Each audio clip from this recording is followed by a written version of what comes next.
What is up, everybody? Welcome to the second week of our UFC fight predictions. I am your host, the MMA Hoodie. That's what I've decided to go with and go by. First thing I want to say before we get started is last week was our first week posting videos, and unfortunately my deadline cut super close to when the fights were starting. So I only posted about 4 of the breakdowns on their own.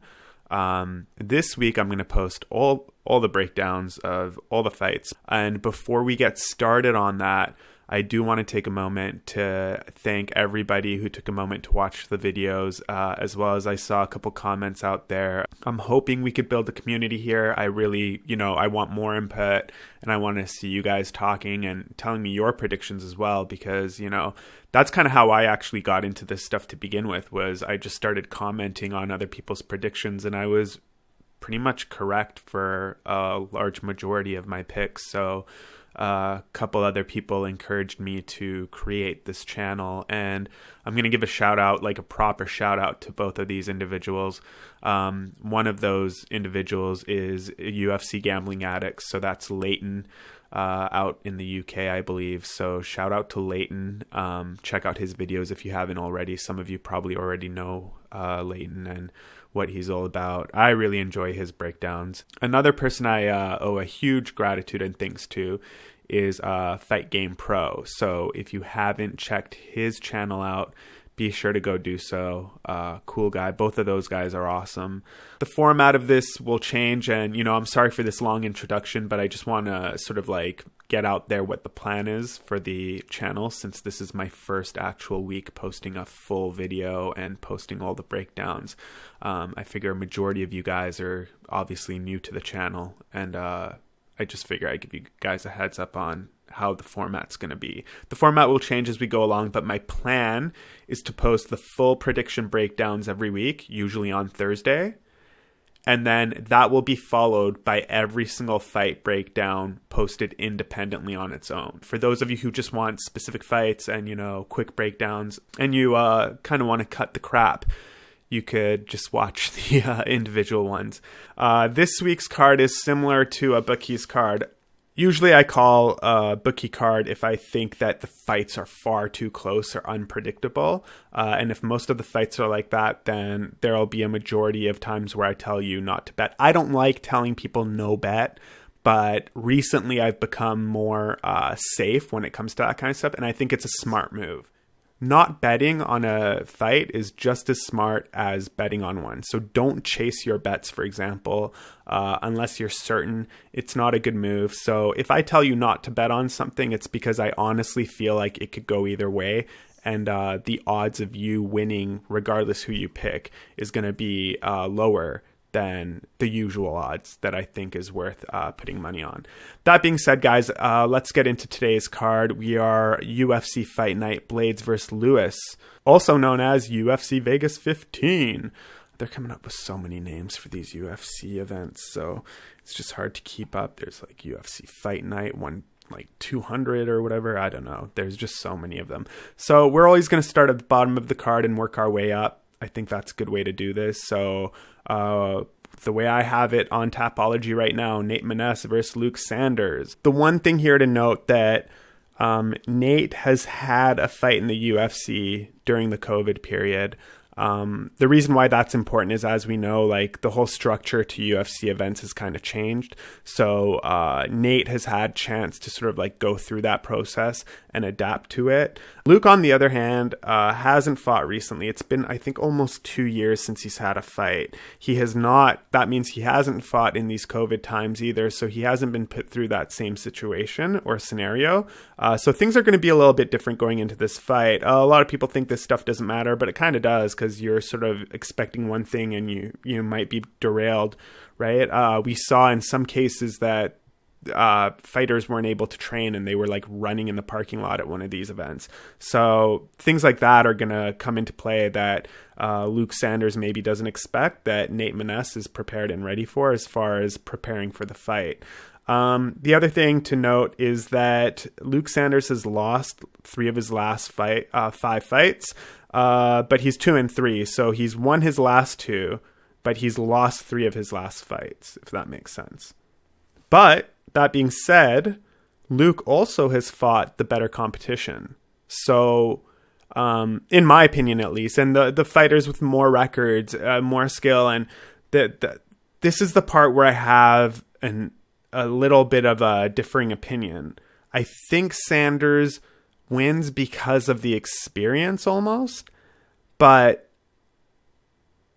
and by experience I mean like these guys have essentially had similar amounts of fights. I think Luke has only had a few more fights than Nate. The difference is that Luke Sanders has had like 6 fights in the UFC.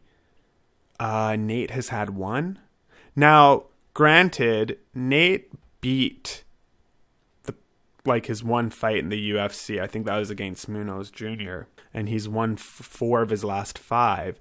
And he's the more consistent fighter.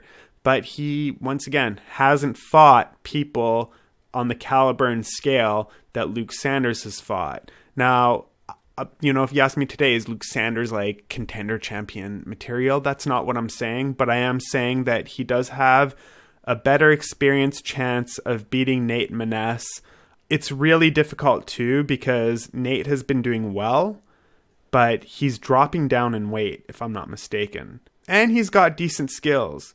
So this is a really hard bet for me to make. But I am going to go with Sanders. Earlier on, I was probably swaying more towards Maness, but it wasn't until I kind of looked at their fight history and saw, Maness hasn't really fought great competition. So how can you rely on someone like that? And you could look at someone like Luke Sanders, who has lost his last 2 fights, but that gives him more motivation to win.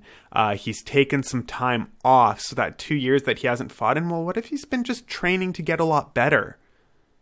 People think that a lot of times these delays are, making people have ring rust and stuff like that. And maybe it is, but at the same time, what if they were injured? What if they were just hey, I had 2 losses. I need to come back from this and I need to come back stronger. So I'm going to improve my skills. I'm going to feel better. I'm going to get my body all healthy and then I'm going to come back stronger.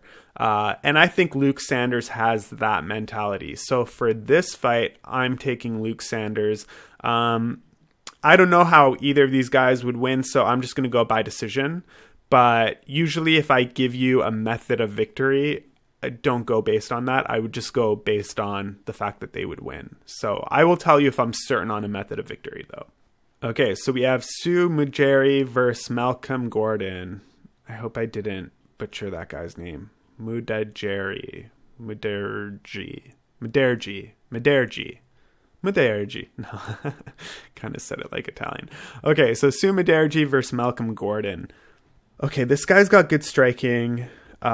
He's got a good history of KO wins. If you look at his actual fight history, in fact, a huge amount of his wins are by knockout. And the beautiful thing that I like about this guy is not just that he has a majority of his wins by knockout, but the fact that they are all different. If you watch my previous breakdowns, you know that I talk about how I really like fighters who don't end the fights the same way every time.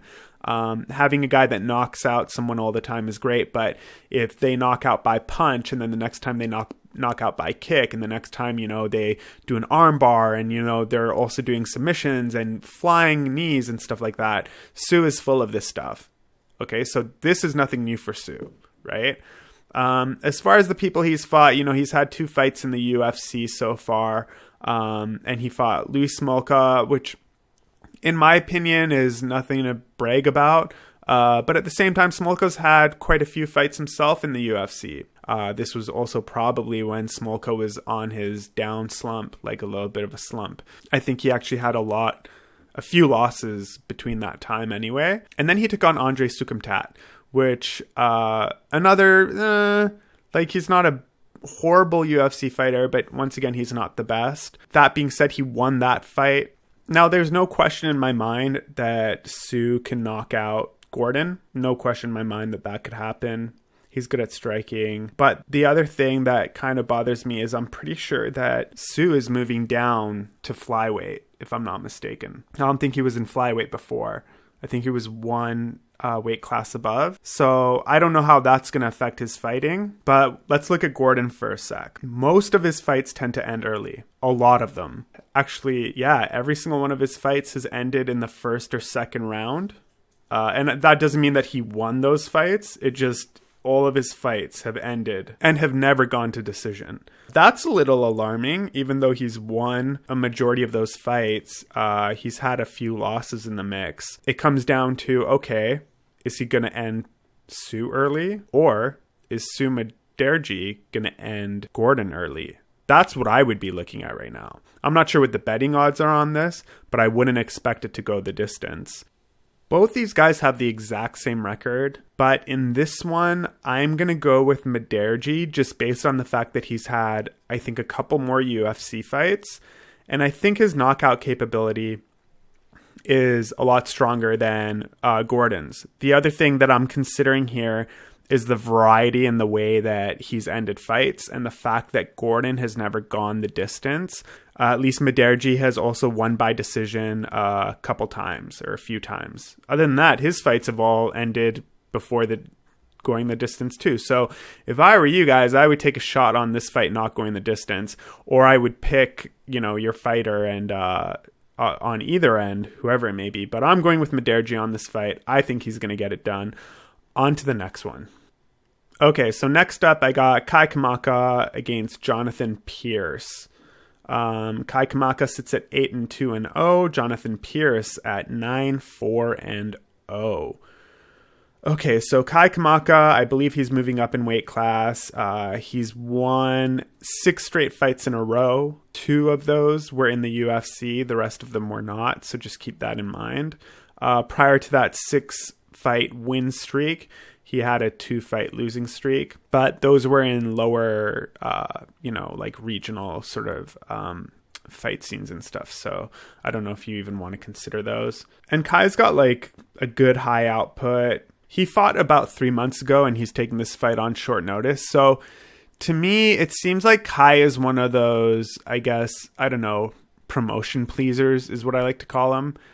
Somebody that you see just come in on short notice, time and time again. Usually it's a newer fighter that does this often. We kind of see it with Brendan Royval. He's been in there a couple times recently.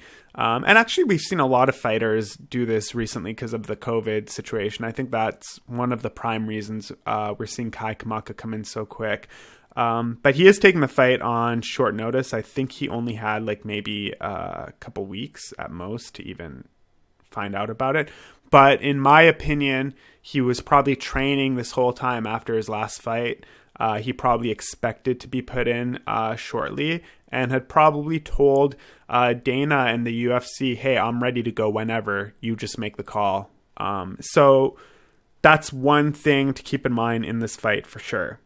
Now, Jonathan, on the other hand, he's the bigger fighter. He has a bit of a reach advantage.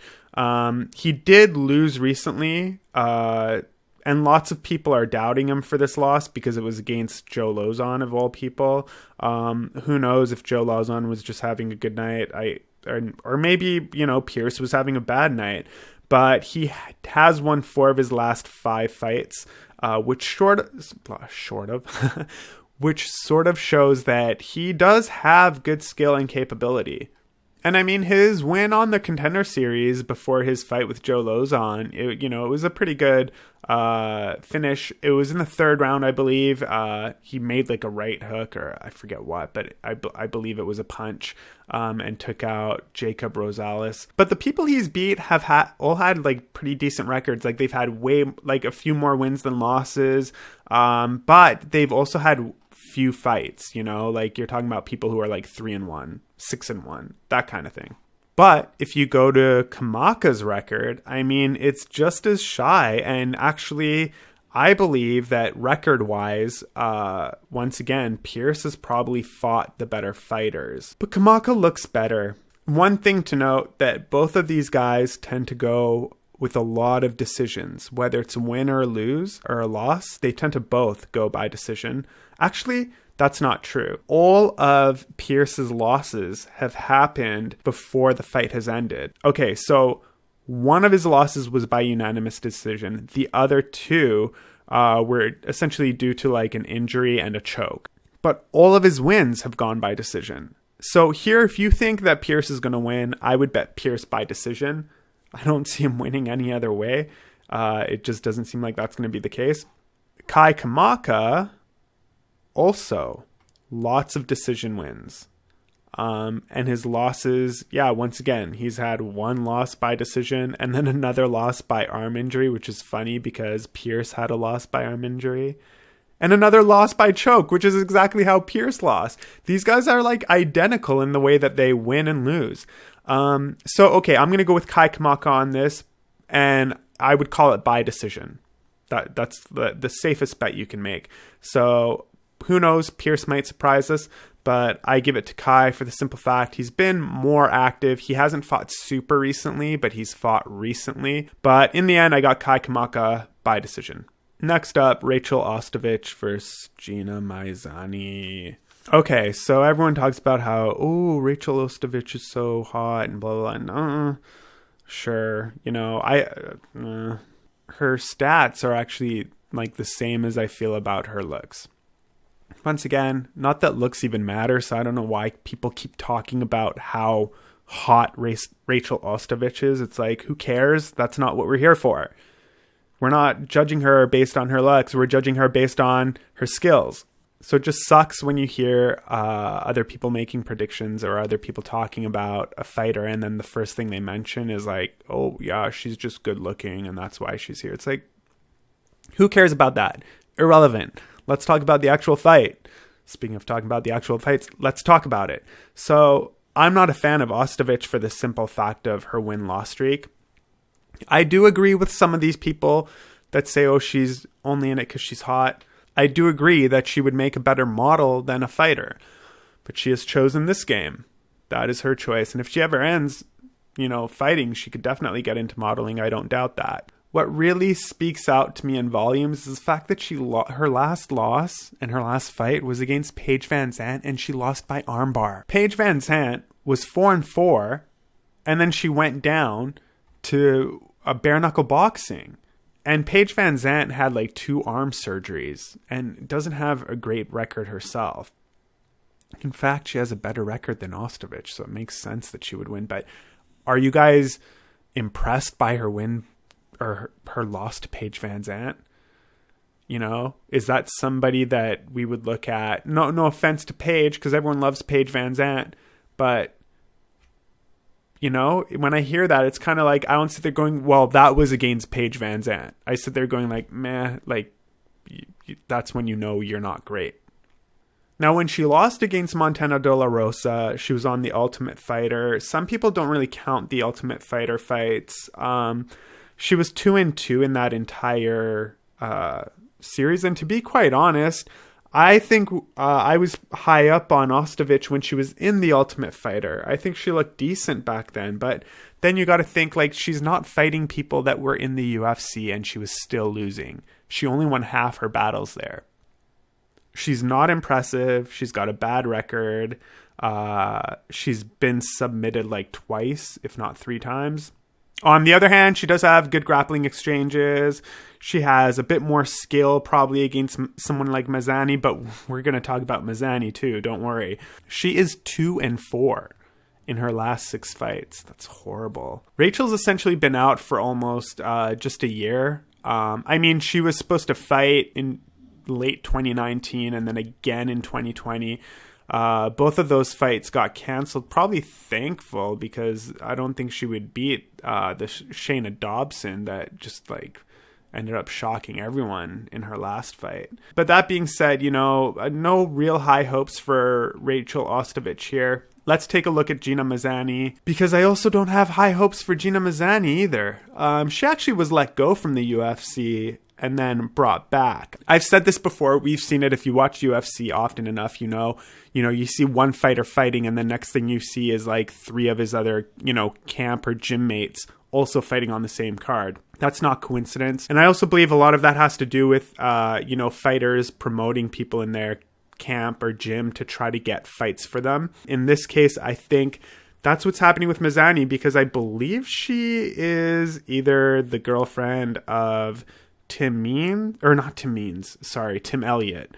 If I'm not mistaken. I could be wrong on that, but you guys can look that up. Tim Elliott, he's had a bit of a good, not run lately, but yeah, he's had some good fights recently and he's been fighting regularly. I think he's kind of nudged maybe Dana or the UFC to bring Mazany back. Because Mazany, honestly, since she was let go from the UFC, she had not looked good, right? When she was in the UFC, she lost her first fight, won her second fight, lost 2 more fights. Mind you, one of those fights was against Macy Chiasson, right? So, credit to her there, I guess. Then she won and lost again. Now, the fight that she won, this is when she got dropped from the UFC. So in 2019, she was let go for 1 fight. And she fought this chick, Valerie Barney. And they had roughly the same record. And she beat her. And then she came up to the UFC and lost again. I feel like Mazany is on a level, she's just not there. She's not even there to beat the decent fighters in the UFC, which is why I think Ostovich might win this. The only downside to Ostovich I see right now is I don't know where Ostovich's head is at, right? She's had a lot of problems recently, a lot of life issues. So I can't say that Ostovich is maybe a clear head or clear-minded. I can say that in this case, I'm going to give her the edge. She's in the UFC. She's fought UFC opponents more than one. Even coming into the UFC the first time, Mazany lost, or she only won one of her 4 fights in the UFC previous. And she lost her last bout, as I mentioned, to Julia Avila, which was her first bout back to the UFC. What makes you think she's going to win her next fight? It's not going to happen. I don't think you should bet this fight. I don't think a lot of people are going to bet this fight. But if you are going to bet it, I would go with Ostovich. As far as how she wins, let's just go with decision. Female fights, I usually go by decision, and that's exactly what's probably going to happen here. All right, we got Martin Day versus Anderson dos Santos. So Martin Day is 8-4, Anderson dos Santos 20-8. Martin fighting out of the US, Anderson out of Brazil. Oh, by the way, if you guys see that I am giving some information and not giving other information, for each fight, it's because I'm testing the waters on what I want to talk about or how I want to present the fighters. So if you notice, I'm not saying all the same stats for all the different fights, and it's just because I'm testing the waters on how I want to do this. So just disclaimer. So on to it. Martin Day, Anderson dos Santos. Okay, so Martin Day, he's pretty dangerous, but he's not so great when it comes to the defensive side of things. However, he's kind of like the opposite of Dalby. He looks good even when he loses, whereas Dalby loses a fight after looking good. Do you know what I mean? So there are fighters where, it's a close thing. I do this all the time. If I bet on somebody and I see they give it their all and they lose, I don't feel sour about that bet. Because I look at them, I'm like, you know what? They may have lost. I may have lost money on them, but they tried. And that's the important thing. So the problem here is that Day has had 3 UFC fights. No, 2 UFC fights. This is going to be his 3rd. And he lost his last 2 UFC fights. Prior to that, he was on a 3-win fight streak. But those wins, once again, were not in the UFC. Most of his fights will either go to decision or they will end with punches. And I don't mean the fights that he loses. The fights that he wins are included in this. The good thing about Day is that he once again has had variety in the way that he's won. So he's done things like a spinning kick to the body, and then he's also done one by KO, one by punches. He's even had a verbal win. Heck, he's even won by standing guillotine choke. And I gotta give him props for all those wins, but once again, they're against guys like, for example, the standing guillotine choke, the guy he was facing was 0-4. One of his other fights, the one by verbal, was the guy had never fought before. He had no fights. If you track this data, the fighters that do this, the fighters that fight lesser competition always, tend to do horrible in the UFC down the road. Whereas the fighters who actually try to fight competitive fighters, even if they lose, in the long run tend to do better. It's a weird stat, but it's true. I find it to be true, and it helps me make my picks. So here, for example, I think a lot of people would be high on Day. You know, they think he's got a better chance and all this jazz. But, man, look at Anderson dos Santos. Let's take a look here for a sec, because people forget. This guy, he's only a few years older than Day, but he has many more fights. He's 20-8. 20 wins, 8 losses. Now, that's not the best record, but it's not the worst. It really isn't. 20 wins, 8 losses? The only downside is that he's lost his last 2 fights. Against Andre Ewell, who won his last fight, and Nad Narimani. Both of those losses were by unanimous decision. Prior to that, he was on a 3-fight win streak, so he's actually won 3 of his last 5 fights, sorry. The problem here that I see is as soon as he went into the UFC once again, loss, back to back. Is he going to come back from that? Who knows? But he's fighting a guy who has far fewer fights and a record that's 8-4. Overall, these guys' records kind of match up to each other. And that's where my split, as far as my mind goes, to who to pick. Now, here's what I got to say. Martin Day, if this stays standing, he might have a better chance. I think he's got the skill advantage. So, like, Day looks really good. Like, as I said, he's got these spinning back kicks. He's got, like, all these different ways to win. He actually likes back, like, spinning kicks for some reason. I noticed that, too. So, you could imagine, like, he's very fluid in his movement, probably. But that's where it becomes a problem for him defensively. Anderson, on the other hand, I don't think he's going to keep this game standing. He knows that Day is going to try to kick him. Day is going to go for the punches. So that tells me that Day probably doesn't have that great ground game. Santos does. Both of these guys are on their 2-fight losing streak, but they've both also won 3 of 5. So this is what I'm finding with the UFC. They're like putting people who have identical records together and think it's a match. You know? And then people look at the fighters and like, oh yeah, like Day is expected to win because he's got overall the better skill set, this and that. Well, does he? Does he really? Because he's fought twice in the UFC and he's lost. And sure, you could say the same as for Dos Santos, but Dos Santos has more experience. But then you look at the rest of Dos Santos's losses. You know, he's lost by choke, he's lost by punches, he's lost by KO. A lot of chokes and KOs there. And then you go to Day, as I mentioned, and, you know, there's those guillotine chokes in there. There's spinning kicks, you know, spinning back kicks, punches, and more KOs. The trade-off here between these two fighters is that Day has to keep it standing and striking. And obviously Dos Santos has to probably take it to the ground if he wants to win the fight, right? Day will have more variety of chances of winning, but Dos Santos has the experience of many more fights, like more than double in fights, right? Because Martin Day has had a total of 12 fights. Dos Santos has, I think, like 28 or 30. If you want to go with experience, then you go with Dos Santos if you think he could take Day down. If you don't think he could take Day down, then you go with Day. You might even want to take, take it so it doesn't go the distance. In this fight, I think it's going to be a really tough pick. I think it's going to be closer than people assume.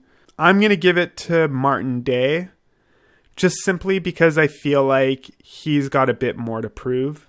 And who knows, maybe Dos Santos is just beat up from having so many fights, right? His fight record, like Dos Santos' fight record, kind of gives me the opinion that he's not too skilled when it comes to fight IQ.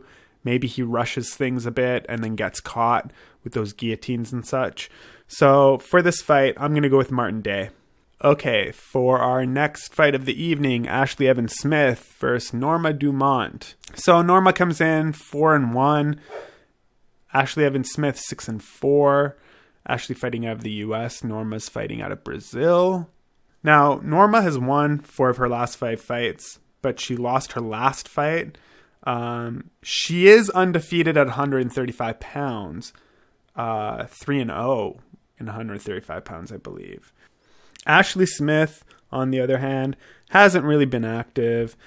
She's won 2 of her last 5 fights. She has fought good competition, though. You look at her record, you got Andrea Lee on there, Beck Rawlings, and, quite a bit of UFC fights under her belt too. So she's got the experience when it comes to that. She's a bit older too by a few years, but not by much. So I don't see age being a factor at all for either of these girls.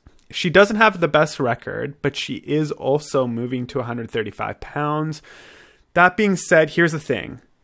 I'm sure a lot of people are high on Ashlee Smith, but she hasn't been performing well, right? She's got like 1 win in her last 4 fights and then like 2 wins in her last 5 fights. Prior to that, she was winning a lot more consistency and had 1 loss to Rachael Pennington, which was quite a while ago. That was in 2014. But her last win, her last official win, was in 2018. And she's had 2 canceled bouts since then fought Andrea Lee and lost. Then she's had 2 more canceled bets. So you can't really blame her for her record recently looking like it's kind of flawed because, who knows what would have happened if, 3 of those 4 fights that were canceled actually happened. But in some ways, Norma has also fought good competition. I mean, she lost to Megan Anderson this year, but that's Megan Anderson. As far as we know, Megan Anderson is going to go fight for a belt soon. And she's fought so here's the downside to Norma is most of her fights have been against weaker competition. So people who haven't had many fights, many skill, but she's fought and won people like Mariana Moraes, who's had 13 wins, 8 losses. And sure, she's had 8 losses, but she's had 13 wins and a total of essentially 21 fights. So, and that was when Norma only had 3 wins, 3 fights in total. Right. And then she beat her and they quickly, her next fight was Megan Anderson. Of course, you're going to lose that fight. So I think here I'm going to go with Vienna. I could be wrong, but I kind of feel like a few of the underdogs on this card are of value. Norma might come and impress us, seeing as she's won all of her fights at 135 pounds. And Ashlee Evans Smith has been losing, right? So, and she's moving into the weight class, I believe, again. So let's see what happens here. But I'm going to go with Vienna. I'd really like to know what you guys think about this fight specifically. So please do me a favor, comment down below. Let me know. Do you guys think I'm right? Do you guys think I'm wrong? I'd really appreciate it. On to the next fight. All right, guys. The next fight of the night is Bill Algeo versus Spike Carlyle. Let's start off with Spike Carlyle. He's got a record of 9-2-0. Coming off a loss off of Billy Quarantillo. I think that fight was actually fairly entertaining from what I recall. It was a unanimous decision, and before that he was on a 6-fight win streak. Of course he hasn't had that many fights in the UFC.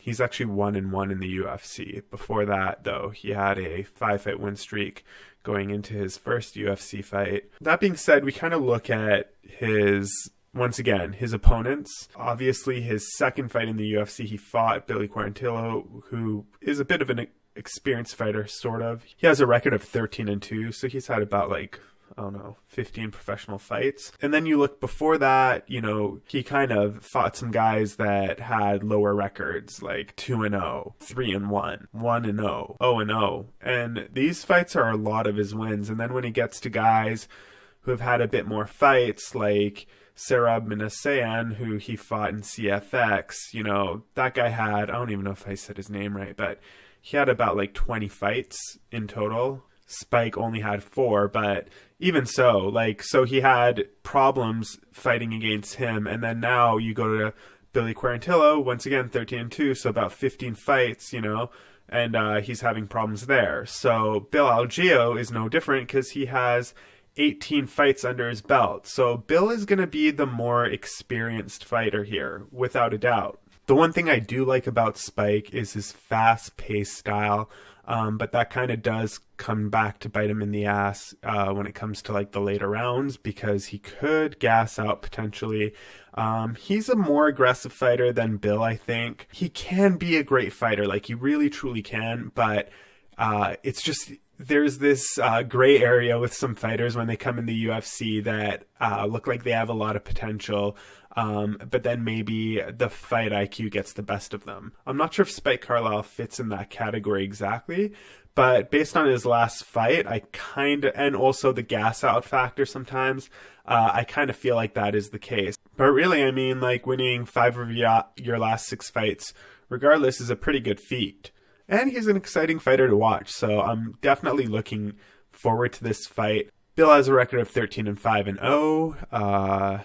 His last fight was against Ricardo Lamas, and he lost that one by decision, and it was unanimous. But yeah, his 2 recent losses were by decision. In fact, actually, 3 of his last 5 losses were by decision, and the other 2 were actually by submission, because one was by a rear choke and the other one was by an armbar. His record is full of quite a few wins. It's like this guy will win a few fights and then he'll lose one, and then he'll win a handful of fights and then he'll lose one. But as soon as he got in the UFC, he lost his first fight.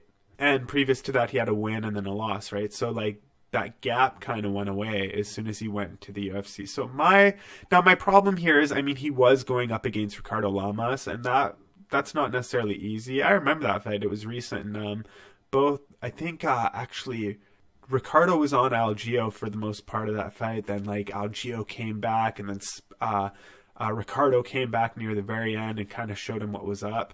And then I think that's how he won, if I'm not mistaken. So, I mean, Bill has good striking, but he might actually look to go for the takedown here. I don't know if that's a smart idea, because Spike himself has good ground game.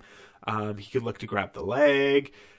He could work from the bottom. That's not to say that, he'll get back up if he gets taken down or anything, but he could definitely work ground game. So I can't see that being a smart decision unless Bill is super confident in his ground game. So looking back at Bill's record, it really looks to me like he has a problem with skilled fighters, right? Like he did win, I think it was like Cage Warriors Championship, but then he lost it right away, I think. So when it comes to hitting, I guess, the cream of the crop, Bill Algeo maybe does suffer a little bit. I think this is one of the problems he's going to face here with Carlyle. Carlyle might just get the best of him here.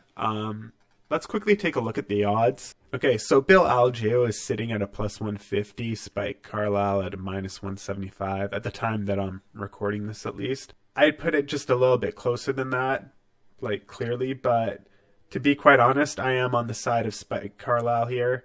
I do think he's going to get the win and kind of keep his sort of momentum going. So I'm going to go Spike Carlyle by no method. I'm just going to say decision. That's usually what I say when I got no method for you. Guys, before we go on to the next fight, I want to take a quick moment. If you've been watching the video for this long, and or if you've been watching all the separate clips and highlights that I've posted, I just want to take a moment to thank you. I really appreciate it. I really only do this out of love. Like, none of my friends really watch UFC as in-depth as I do, so I don't really have anyone to chat about this kind of stuff with, and I enjoy it. So to be able to make these videos and kind of have you guys interact with me, and you guys also, I don't have that many subscribers yet, but those of you who have subscribed, I do appreciate it. So if you do enjoy the content, please do me a favor, help me grow this community. Hit that subscribe button, hit that like button, hit that notification button, and even comment. Like, I just love hearing everyone's predictions. Give me a breakdown. Like, what do you think? And so I just wanted to take a moment to thank you guys for that. Also, I did mention this in one of the other previous videos that these videos are going to be roughly different every time I do them, so until I kind of get a groove of what I'm going to do. But the plan is to also have me on camera eventually. It's just that I've run into like tight timelines, and and deadlines, and essentially I got to work, and obviously, as you know, we all have different lives and different things we got to do, so other things get in the way, and then it doesn't allow me to have enough time to at least edit a full video with me live on it. But I do plan to do those kinds of things and make it more interactive. I even made like an MMA hoodie sweater and logo and hat and stuff. I'll be wearing that stuff for sure. And I might actually give some of those away like in a contest. I think we'll do like the first giveaway for like MMA hoodie maybe when we hit like my first 100 subscribers. Like we'll make that a goal. Let's set a goal, 100 subscribers, then we'll do a MMA hoodie giveaway. So if you want to win a hoodie, then just hit subscribe and you'll automatically be entered. I'm not going to make you guys comment or do anything. I'll just wait till we hit 100, and when we do that, I'll give it away to one of the first 100 subscribers for sure. Miguel Baeza versus Takashi Sato. Interesting fight because Miguel is 9-0-0. Takashi, on the other hand, 16-3-0. Takashi with the more experience. 9 straight wins for Miguel. But, as I said, this is always suspect to me because Miguel has only had 2 fights in the UFC. Who has he beat? Hector Aldana. Wins by leg kick and ground and pound. Okay, that's pretty kind of impressive. I mean, but Aldana's record 4-2. Okay? So, even if you check out Aldana, like, he looks like he has potential himself, but he has 4 straight losses, and Miguel was the last, like, the last one of those, so, like, the most recent one.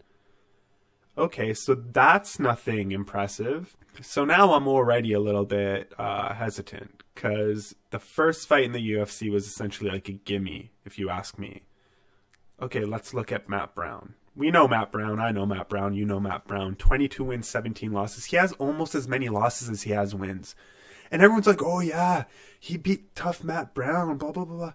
Man, do you know how many losses Matt Brown has? Are you kidding me? Are you really going to say that he beat Matt Brown and that's like this good thing that puts him on a pedestal? Hell no. That's nothing to brag about. This isn't Matt Brown from like 2012.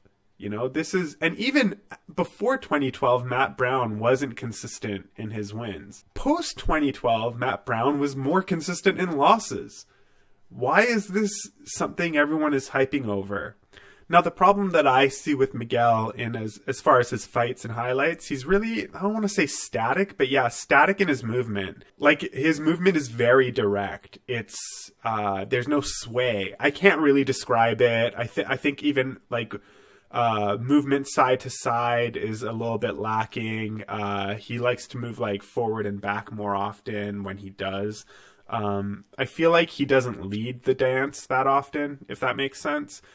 He kind of follows the dance, so it's his opponent that's kind of dictating maybe the pace, so to speak, of the fight, or the direction of it, at least. The problem here is that he's facing Takashi Sato. Sato himself has 11 wins by knockout, and 10 of his last 16 total wins were by knockout. They're quick, too. So that means he's got good striking. But he's pretty basic in his movement as well. Okay, so both these guys are fairly basic in their movement, if you ask me. So, like, the pro to Baeza is that he's going to have a little bit of a longer reach, which could keep Sato at bay. But what I think Baeza should do in this case is he should look to take Sato down if he can. Because Sato's got some, like, obviously knockout power here, right? And seeing as Baeza's fairly new to the UFC, like, okay, he won against Matt Brown, but man, like, this is suspect. His record is suspect to me. Man, I should, like, put up some sort of, like, sticker and it's like, suspect. I might actually do these kinds of things down the road.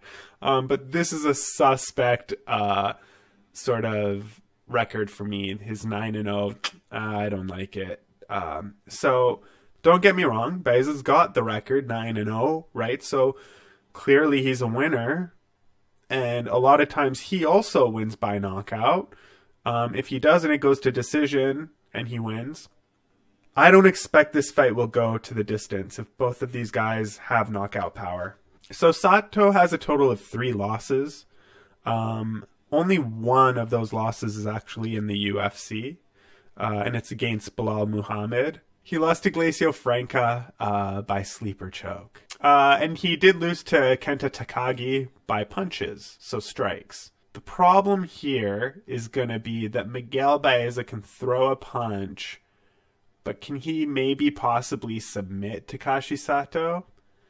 I think that's a possibility. If he takes him down, why not? Right? But he has to take him down. So we know that Takashi Sato probably doesn't have a good ground game or even maybe a grappling game if he's been choked out twice, right? But I can't expect Baeza to actually go for the submission here. I think it's more practical that he's going to win by decision or he's going to win by knockout as well. Now, if you're going to ask me who to bet on here, I think both these guys have a good chance, but if you're going to take Sato, I would put Sato by KO. And because he is, at least when I was looking at the lines, I think Miguel Baeza was at a favorite. He was a minus 160 and Takashi Sato was at a plus 130. And honestly, I think Sato has a great chance here and a great opportunity. I would pick Sato to win, and if you were to bet on him, I wouldn't be surprised if he does it by knockout. So you might want to look to see what Sato by knockout is as far as the odds, and if you think they're worth it, I would do Sato by knockout. So in this fight, I think I'm actually going to take Takashi Sato by knockout. All right, Josh Parisian versus Parker Porter. Josh Parisian 13-3. Parker Porter, 10-6. These are 2 heavyweights. Let's start with Josh Parisian. This guy's going to have the size advantage right away. I actually saw his last fight against Chad Johnson. I actually thought it was pretty good. That was on the Contender Series. He clearly impressed Dana if he's coming right up to the UFC. His fight wasn't even like 2-3 months ago, I don't think. And he essentially just like mounted Chad Johnson and beat him down. Now, don't get me wrong. Once again, that wasn't in the UFC. That wasn't a UFC fight. But clearly he's going to be the bigger man. He's going to have good power. He's going to have the volume as well. So he could actually cover Parker in those areas. He's on a 6-fight win streak too, so keep that in mind. But once again, none of those other fights were in the UFC. But you got to give him credit for that. A 6-fight win streak, most of those ending in the first round. I think only one went to the second round. Before that, he lost 2 fights back-to-back. One of those was actually on The Ultimate Fighter, season 28, I believe. He lost to Miguel Batista or something. And it's funny because for a heavyweight, he's actually got good movement and he's pretty diverse in strikes. He's won by spinning back fist and ground and pound and punches, all of these things. So as long as it involves striking, it doesn't matter how he does it, whether it be by a kick or a punch, he can take you out and he could do it in different ways. He could do it on the ground and he could do it standing up. You guys already know, if you've watched the rest of this video or you've watched the other clips, you know that I'm all about people who can mix it up and win. It's great if you could always knock someone out, but if you can knock them out in different ways, using your legs, losing your arms, using different methods and approaches, then that really shows a diverse skill set. And it shows that you're not always looking for that one punch. Like someone like Mike Perry, who's, he's always going to look for that one punch. Don't get me wrong, against Tim Means, he was also looking for a submission and he almost got it there. And he's skilled, obviously he showed that, but he didn't win the fight, and Tim Means was able to take advantage of the fact that Mike Perry only had 1 or 2 tools to take out Tim Means. Whereas here, someone like Parisian, he's got a multitude of tools to take out Parker Porter, and those are things that Parker Porter has to worry about. Let's get into Parker Porter. 10-6-0. His last fight was against Krista Dawkins. And Chris is pretty decent. I mean, Parker lost by punches and knees. And that was in the first round, so not a good look on him, especially since Dawkins is just coming up himself, I believe. Before that, though, he won 2 fights back-to-back. Once again, not in the UFC, though. That was in CES. And prior to that, it was kind of like he'd win a couple, lose a couple, win a couple, lose a couple. And he's fighting guys who, in that period, he was fighting guys who had good experience for the most part, but also didn't have great records, and he was losing to some of them. And then the people he was winning against kind of had like either no fight experience or they had a really bad record where their losses almost matched their wins. Here, Parker is facing somebody who's 13-3, which is a decent record. And this guy is coming off a hyped up win from the Contender Series. He didn't take any real damage in that fight. He still had enough time to recover and then also train. He was ready to come back right away. No questions asked. The only real difference here is that Parker Porter has had UFC fights, like official UFC fights, but only one of them. So, in my opinion here, I don't think Parker Porter even has a good chance of winning. I don't. I could say that with confidence. He's going to have a lot of problems here. He's going to be a lot slower. His only chance is to knock someone out, but he himself has been knocked out. That's not to say he doesn't have skills, but I just feel like right now Parisian is going to overwhelm him and is going to be too much. The competition that Parker Porter has faced, it's not up to par with the accomplishments that Parisian has had. So for that fact, I'm going to go with Parisian for the win. And we're going to say by knockout, why not? As far as the round, I'm going to say second round knockout. But either way, just Parisian for the win. And that's a confident pick. All right, next up, Anthony Smith versus Devin Clark. And as I stated at the beginning of this video, when we were talking about people who are fighting too often, one of those people is Anthony Smith. Anthony holding a record of 33-16.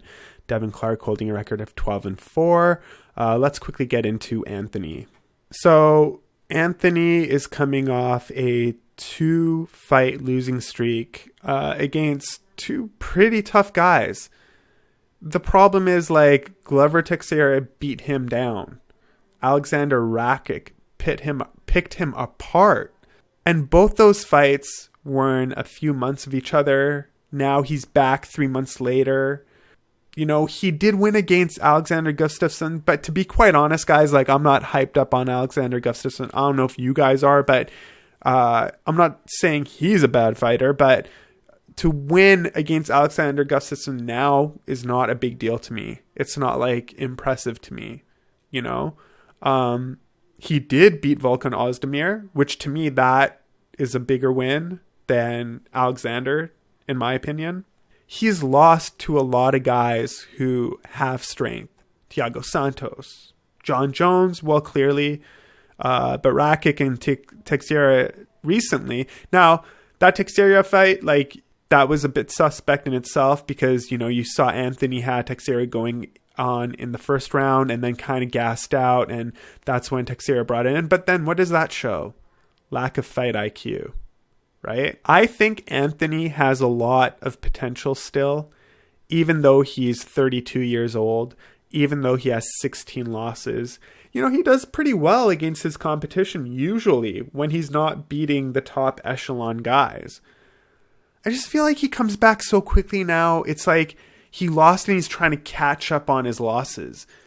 And man, if you want to catch up on your losses, at some points you got to look at yourself and say, hey, I just took a couple bad beatings. I made a couple bad mistakes. And prior to that, I had a win and then a loss. And he was on a good streak prior to all of that happening. So take a little break, come back, and come back hard. But take that break, like, heal your body, train, look to, include new tools into your game even, and just kind of get back into that mode of a reset. you're coming off 2 losses. You're already going to be in a bad space. There's going to be a bit more pressure because what happens if you lose 3 in a row, Anthony? What happens if you lose 3 in a row? Because that's not going to look good. It's going to be harder for him to get back on top. Does he now become like that gatekeeper kind of character? Do we want him in that role? This happens to a lot of guys that like show a lot of potential and then it kind of goes away. I'd rather this not happen to Anthony, but it might. Let's take a look at Devin Clark. And Devin's record, I mean, like as of recently, it's kind of like Anthony's. He does a few wins and then he loses one, a couple wins and then he loses one, and that's kind of how his record's just been, except for early on in his career. And I hate early on in your career because most of the times these guys who fight early on in their career are beating guys that are 1-0, 3-0, or 0-4. And those guys are just like guys that help elevate you to your next stage, but they're not really competition. Like, it's just kind of a gimme, right? And I don't like gimmies. I don't like guys who fight gimmies all the time. And then you see him fight someone like Alexander Rakic as well, and, you know, he lost. Jan Blachowicz, he lost. He even lost to Ryan Spann. The good thing about this guy is that he has a variety of ways that he wins and a variety of ways that he loses, though. Like, he's lost by choke, but he's also won by rear naked choke. So he's got some skill sets. And, you know, he beat Alonzo Menefield in his last fight, and that wasn't too long ago. I believe that was sometime in June. And before that, this is where it gets iffy again, because he beat Daquan Townsend, but like, that's Daquan Townsend. Like, once again, you can't consider that a win. Prior to that, loses to Ryan Spann. The point is, it seems like he has the same problem. When he gets to a certain level, he tends to lose against people who maybe have a better fight IQ than him. Or maybe they have a skill set that can beat out what Clark can even pull out. So looking at this fight, I'm not confident in either of these guys. If I have to pick, I'm going to go with Clark, simply because he's had 2 wins back to back. Now, yeah, one is against Daquan Townsend, and the other one, though, is against Alonzo Menefield. And, you know, like, maybe Anthony is going to look to do what Alonzo looked to do, which Alonzo, as we know, just he's got power. He looks for the knockout. So Anthony might do this again, and he might not clip him, and he might gas out. And at that point, Clark might be able to take over. I think this is a good bet to bet on Clark, even though I'm not confident on either of these guys. I think taking the chance on Clark might be worth it, since he is on a 2-fight win streak. And, you know, Anthony is on a 2-fight losing streak. Clark probably has a little bit better wrestling, maybe. And the other thing to consider is, like, Devin's moving up. You know what I mean? Like, he's coming up into the rankings. He's working his way up. So he probably has a bit more heart to win, which is weird because Anthony Lionheart Smith, right? But Anthony, you know, he was at the top and he's kind of peaked, and he hasn't really held himself up there, right? He's starting to come down. And I can't rely on that. I know a lot of people are high on Anthony on this fight. I just don't see it. I think if Devin Clark takes Anthony out in this fight, that, you know, we're going to have to reevaluate where Anthony, you know, stands in the, not just the rankings, but where is he going in his career? Because it ain't going to be good. 3 losses in a row for him. I think Devin Clark's going to take the win here. That's exactly what's going to happen, in my opinion. I'm just going to say by decision to be safe, but really he could win by just having Anthony gas out and then win by TKO. But I do think it's more likely to be a decision. So I'm going to go Devin Clark by decision. All right, guys. So that is the end of this week's breakdown. Thank you so much for watching. I really do appreciate it. I hope to catch you guys next week. I'm going to start doing these videos for every UFC event. This doesn't include things like the Contender Series, and I just don't have time to do things for like Bellator and stuff like that. So it will only be UFC for now. Maybe if the channel grows to be super popular and I could ditch doing other things, then sure. But for now, we're just going to focus on UFC events. So that includes fight nights and the actual, UFC events. That being said, as mentioned before, I would love it if you guys hit that subscribe button, that like button, comment down below your thoughts. Am I right? Am I wrong? What do you think? What's going to happen in this card? I'd like to know. I'd like to hear from you. And as mentioned before, once we get our first 100 subscribers, I'm going to give away an MMA hoodie. And maybe I'll post a photo of it up here. You know what? I'll throw in a hat too. And then you get to pick between black or yellow. So it's up to you. And you could have like a black hat and a yellow hoodie, or a yellow hoodie and a black hat. I just said the same thing, but in reverse.